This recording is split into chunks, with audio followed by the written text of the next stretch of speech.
राजस्थान में सीकर शहर से लगभग 43 किलोमीटर दूर एक ऐतिहासिक मंदिर है जहां भगवान खाटू श्याम की पूजा की जाती है। हर दिन लाखों की संख्या में श्रद्धालु भगवान खाटू श्याम को गुलाब का फूल अर्पित करके अपने दुखों से छुटकारा और मनचाही मनोकामनाओं का वरदान मांगते हैं। लेकिन क्या आपने कभी सोचा है कि भगवान खाटू श्याम का इतिहास क्या है? उन्हें ये नाम और सीकर में जहां उनका मंदिर स्थापित है वो स्थान मिला कैसे? तो इस वीडियो में बात इसी विषय पर होगी। नमस्कार, मैं हूं मनोज मुंतशिर शुक्ला और मैं आज आपको यात्रा करवाऊंगा लगभग 5000 साल पहले वाले भारतवर्ष की। ये वो समय था जब हस्तिनापुर में अब तक के सबसे बड़े, सबसे विनाशकारी युद्ध की योजनाएं बनाई जा रही थी। आप जानते हैं ये महाभारत का युद्ध था। एक ओर 100 भाइयों सहित कौरव और दूसरी ओर सिर्फ 5 पांडव। पड़ोसी राज्यों की सेनाएं कौरवों और पांडवों की मदद के लिए कुरुक्षेत्र की ओर बढ़ रही थी।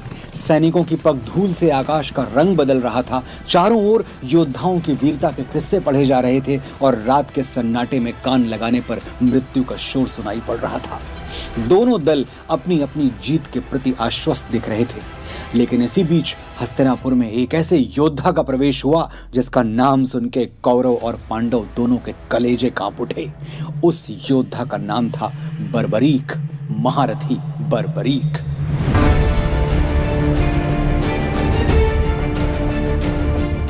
जुए में अपना सब कुछ हार के पांडव द्रौपदी के साथ जंगलों में भटक रहे थे।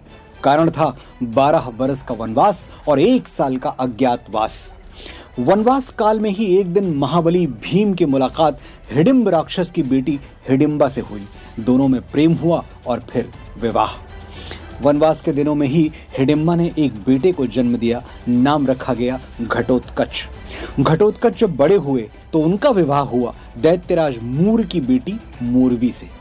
विवाह के बाद मोरवी ने 3 बेटों को जन्म दिया। इन्हीं में से सबसे बड़े बेटे, जिसके शरीर पर सिंह की तरह बाल थे, उसका नाम रखा गया बर्बरीक। बर्बरीक यानी भीम का पौत्र, भीम का ग्रैंडसन। बर्बरीक जन्म से ही अजेय होना चाहते थे और इसके लिए उन्होंने बहुत कम उम्र से ही देवी माता की अति कठिन साधना शुरू कर दी। माता प्रसन्न हुई और उन्होंने बर्बरीक को वरदान के रूप में 3 बाण प्रदान किए।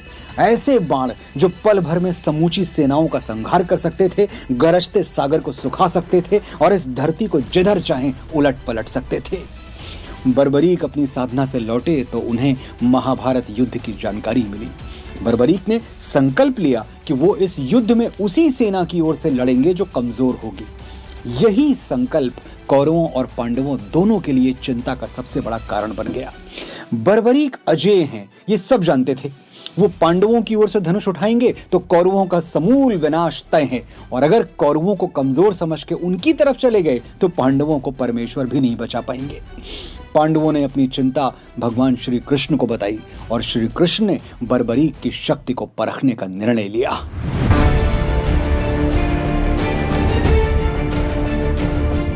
एक दिन हस्तिनापुर में किसी पेड़ के नीचे बर्बरीक मां भगवती की आराधना कर रहे थे।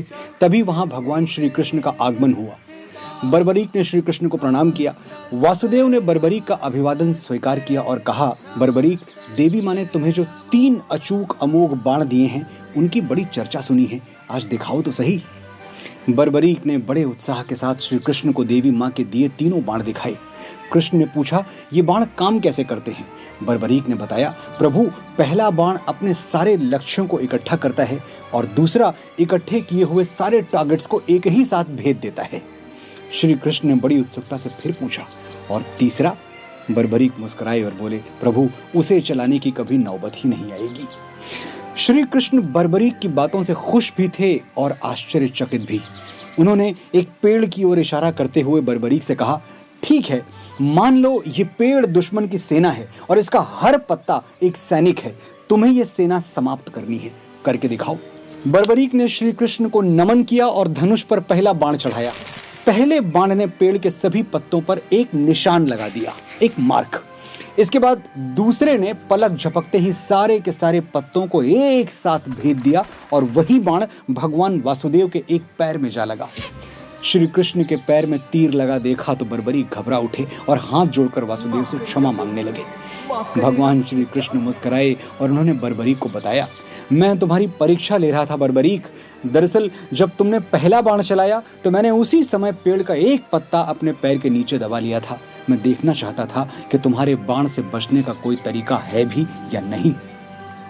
आगे श्री कृष्ण ने पूछा, इस महायुद्ध में किसकी ओर से लड़ोगे बर्बरीक?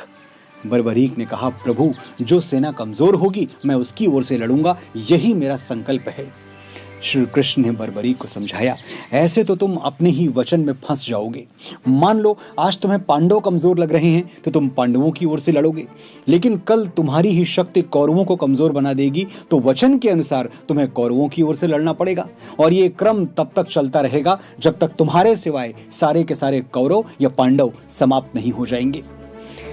बर्बरीक भगवान कृष्ण की बात समझ गए, लेकिन वो अपने वचन से बंधे हुए थे। इस विवशता का समाधान श्री कृष्ण के पास था।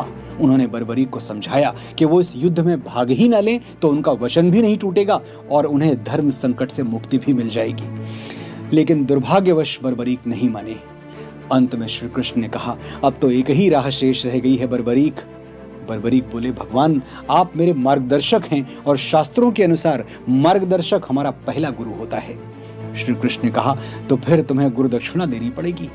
बर्बरीक ने श्री कृष्ण को गुरु दक्षिणा देने का वचन दे दिया और फिर श्री कृष्ण ने समाज, राष्ट्र और हस्तिनापुर के हित में बर्बरीक का शीश मांग लिया। बर्बरीक ने वासुदेव से आग्रह किया, भगवान, संसार का सबसे बड़ा युद्ध होने जा रहा है, मैं ये युद्ध अपनी आंखों से देखना चाहता हूँ। इसके बाद उस महायोद्धा ने वचन का पालन करते हुए अपना शीश उतार के श्री कृष्ण के चरणों में रख दिया। श्री कृष्ण ने बर्बरीक की अंतिम इच्छा पूरी करने के लिए उनका शीश एक पहाड़ी पर स्थापित कर दिया, जिससे वो महाभारत के युद्ध को अपनी आंखों से देख सकें। बर्बरीक की गुरु भक्ति से प्रसन्न होकर श्री कृष्ण ने उन्हें वरदान दिया कि तुम द्वापर के बाद कलयुग में मेरे नाम के साथ पूजे जाओगे, और तभी से बर्बरीक भगवान खाटू श्याम के नाम से पूजे जाते हैं। राजस्थान के सीकर जिले में भगवान खाटू श्याम का आकाश चूमता मंदिर गुरु भक्ति और दानशीलता की हमारी महान परंपरा का युगों युगों तक जय घोष करता रहेगा। आपने बड़े धैर्य से सुना, बड़े ध्यान से सुना। आपका आभार। प्रभु खाटू श्याम की जय।